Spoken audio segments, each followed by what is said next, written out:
Hello everyone and welcome back to my channel. In this video, we'll be building a movie rating calculator in Python. So let's get started.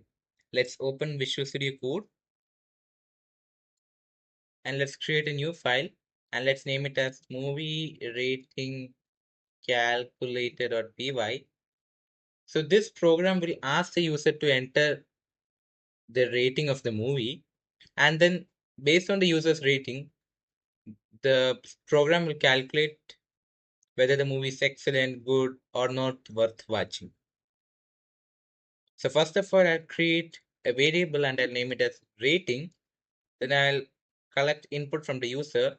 Since rating is an integer, I'll typecast it. So I'll write int input, enter rating, then a separate render space. Then I'll create an if condition to check the user's rating and to grade the film whether it's excellent, very good, or average. So I'll write if, then the condition would be rating is equal to 5. If the rating is 5, then it should print excellent. If rating is equal to 4, then it should print very good.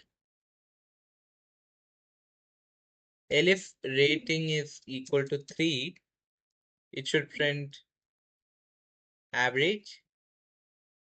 And if rating is equal to 2, it should print not bad. If rating is 1, it should print not worth watching. And else, if it's not within this range of 1 to 5, it should print kindly enter a valid value. Now if I save and run my code, it asks me to enter the rating, so I'll enter 5. It prints excellent. Now if I try to enter 0, it tells me to enter a valid value. Similarly, if I enter 1, it tells me that it's not worth watching. If it's 2, it's not bad, and if it's 3, it's average. We'll also test 4 also. So if it's 4, it will print very good. So this is the movie rating calculator which we have built. So this is it for this video. If you enjoyed it, don't forget to hit the subscribe button and like it. And thanks for watching.